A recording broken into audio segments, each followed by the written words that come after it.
Chaque année, selon les pays, les réseaux de distribution perdent 120 milliards de mètres cubes d'eau potable.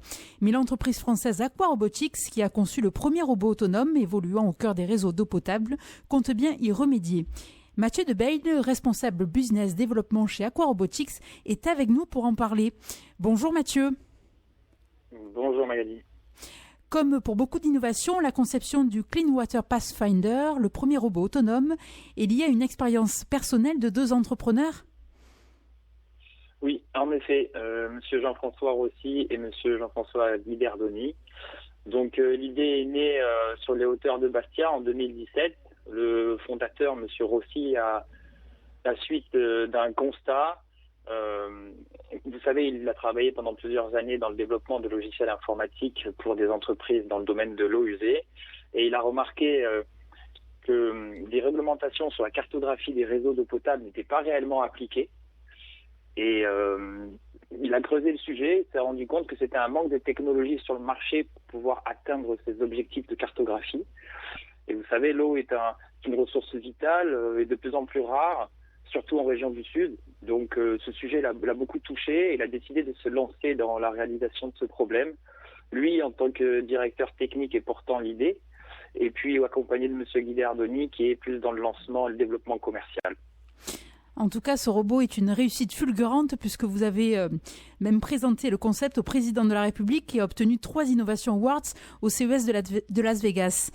Alors, la plus-value de ce robot intelligent est d'associer robotique et numérique. Comment fonctionne-t-il ? Qu'est-ce qui lui permet de détecter les fuites ?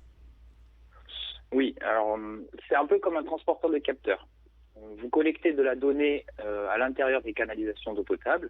Le robot, lui, il est autonome en énergie, en déplacement et en prise de décision. Il part avec une mission préprogrammée. Il va faire sa collecte de données liées à la cartographie et à l'inspection d'usure des canalisations. En gros, le robot embarque une trentaine de capteurs qui mesurent les épaisseurs des canalisations, le diamètre, la présence de fuite ou de corrosion, ainsi que les déformations et les anomalies sur les emboîtements à l'aide d'une caméra de haute définition. C'est incroyable à quel point l'homme peut être ingénieux et donc ce robot est flexible ? Oui, alors bien sûr, le robot est flexible, on l'a dimensionné pour des canalisations qui nous semblaient prioritaires, à savoir les canalisations d'adduction pour des diamètres supérieurs à 250 mm. Donc c'est les transports entre les grandes villes. Le robot est capable de s'orienter selon 3 axes, de passer des coudes en 45 et 90 degrés et même d'avancer à contre-courant. Il fait à peu près 1 mètre de long pour 130 mm de diamètre et pèse une dizaine de kilos. Alors, avec la crise de l'énergie, cette innovation d'Aqua Robotics ne vient-elle pas à point nommé, sachant que pour pomper et rendre potable l'eau distribuée, une certaine quantité d'énergie est nécessaire ? Oui, Magali, bonne question. En effet, vous savez, nous avons souvent essayé de faire de la pédagogie autour de la gestion patrimoniale de nos réseaux d'eau, et essayer d'avoir une vision long terme de cette gestion de patrimoine, essayer de faire du préventif, voire du prédictif, à la place de faire continuellement du curatif, c'est-à-dire se battre après que la casse est apparue. J'ai souvent entendu dire que l'eau perdue dans les fuites retournait à la terre, puis un jour reviendra grâce aux nuages. Avec la fuite d'eau, avant c'était pas réellement un manque à gagner. L'eau était tout le temps présente. Aujourd'hui, ce discours est en train de changer. Non pas parce que l'eau douce devient de plus en plus rare, mais parce que le coût de l'électricité augmente énormément. En effet, il faut 2,7 kW par mètre cube pour pouvoir pomper, traiter et transporter l'eau jusqu'à l'utilisateur. Sachant que chaque année en France, c'est plus de 1,2 milliard de mètres cubes d'eau perdue dans les fuites. Au prix actuel de l'électricité, cela représente plusieurs centaines de millions d'euros d'argent public perdu chaque année dans les flux. On reparlera de ça l'année prochaine lorsque le prix de l'électricité aura encore plus explosé. Oui, et j'imagine que ce robot permettra certainement de faire des économies conséquentes pour les communes.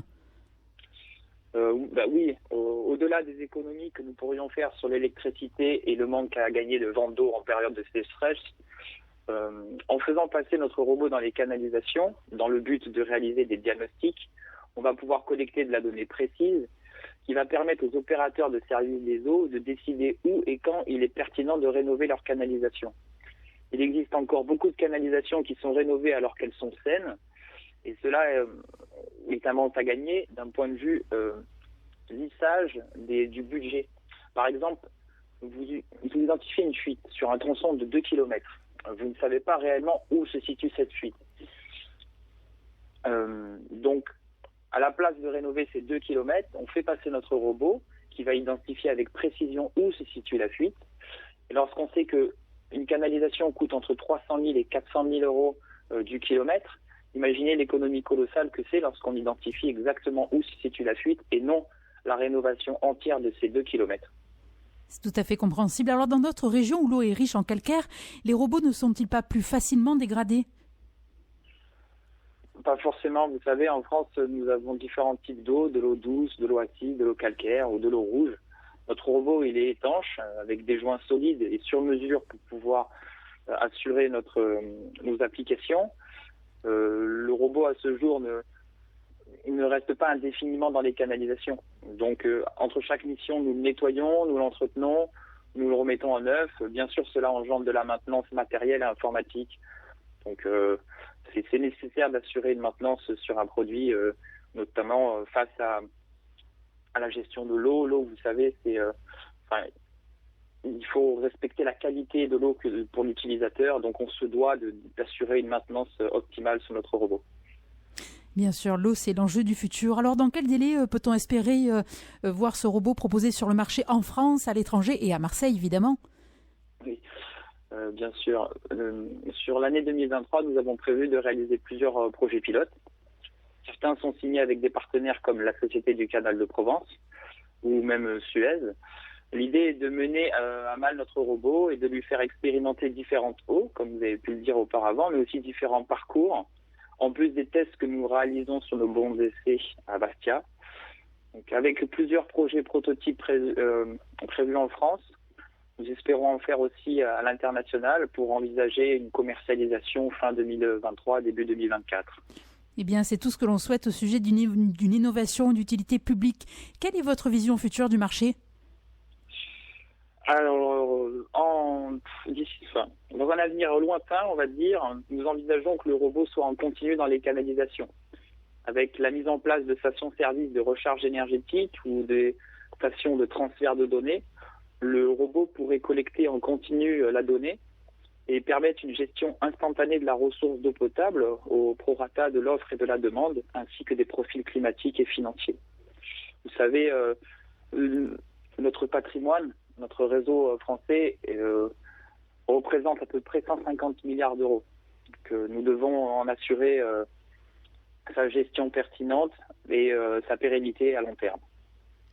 Eh bien, merci Mathieu Debayle pour cette interview à propos d'une success story à la française qui a impressionné à Las Vegas. Vous êtes en tout cas sur les bons rails. Je mentionne votre site pour les nombreux curieux, aqua-robotics.com. Super Magali, je vous remercie bien. Haro sur les rats.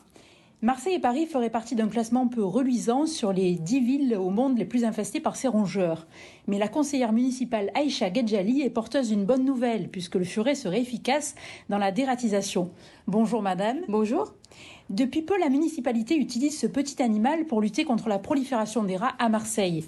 Pensez-vous que cette technique sera plus efficace que la dératisation classique ? Alors, dire qu'elle sera plus efficace, là, on n'a pas encore assez de retours sur expérience pour pouvoir en parler. C'est une méthode qui a fait ses preuves dans d'autres villes de France, donc à Vitry-sur-Seine en région parisienne, à Toulouse, il me semble, dans d'autres villes de France. A priori, les retours seraient assez satisfaisants. Moi, je vois plutôt cette méthode comme une méthode complémentaire des méthodes traditionnelles, donc liées à l'utilisation des biocides. Voilà. Nous, à Ville de Marseille, on a souhaité utiliser cette méthode de façon complémentaire avec nos techniques, nos dispositifs déjà existants à la ville.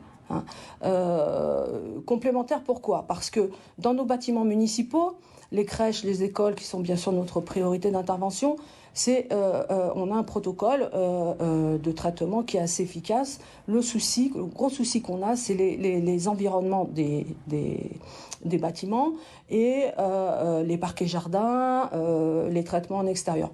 Voilà pourquoi on a souhaité utiliser cette méthode pour plutôt travailler en extérieur. L'avantage est aussi qu'il s'agit d'une méthode plus respectueuse de l'environnement. Oui, évidemment, ça coule de source. À la ville de Marseille, on a souhaité, à notre prise de responsabilité, utiliser des méthodes beaucoup plus soucieuses et vertueuses de l'environnement. Alors, les protocoles ont un petit peu changé quand même aussi sur le dispositif traditionnel. On utilise moins, en tout cas, on essaie d'utiliser moins de biocides. On procède de plus en plus par des diagnostics en amont, d'où l'intérêt de poser ce protocole sur 35 jours pour justement cibler de façon plus pointue nos interventions. Donc les agents sont vraiment sensibles à ce souci de l'environnement aussi. Pouvez-vous nous préciser comment s'effectue la capture de ces rats? Nécessite-t-elle de nombreux furets et des personnes dédiées pour s'en occuper?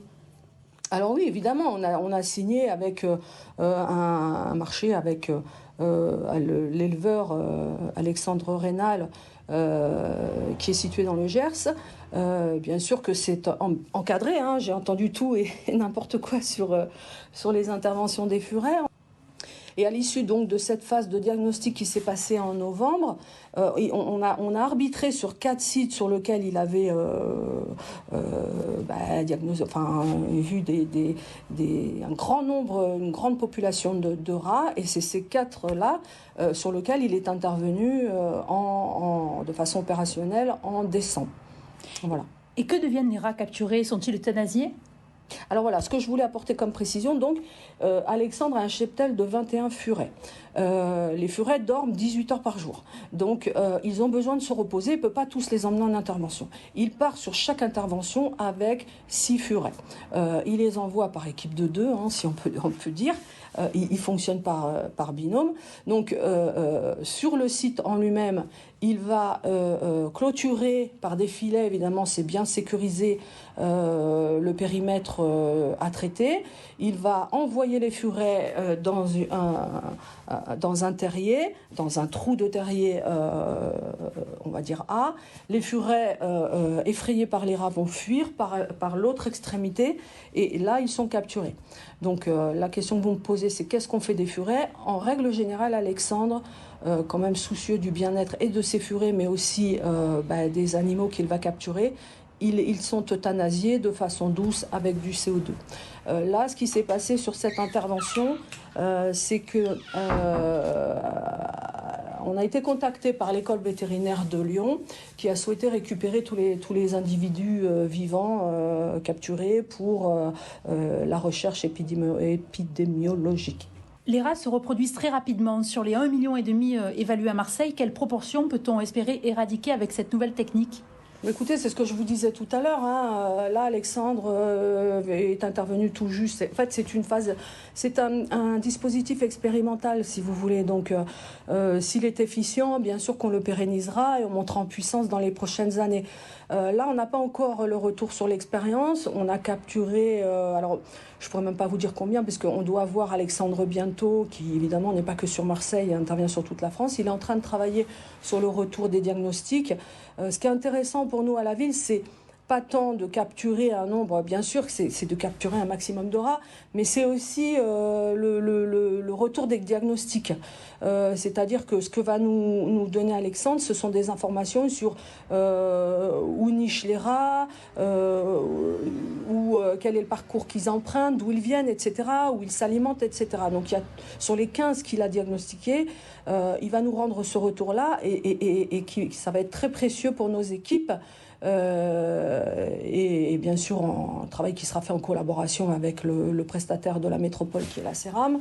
On va travailler sur les sites sur lesquels il ne sera pas intervenu pour voir comment on peut faire pour travailler de façon collective, transversale, etc. Donc c'est des informations qui sont très riches, hormis la capture des rats.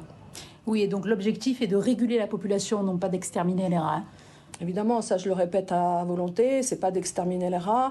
On a une surpopulation de rats qui est due aussi un problème global. Ce sont les déchets, ce sont les incivilités.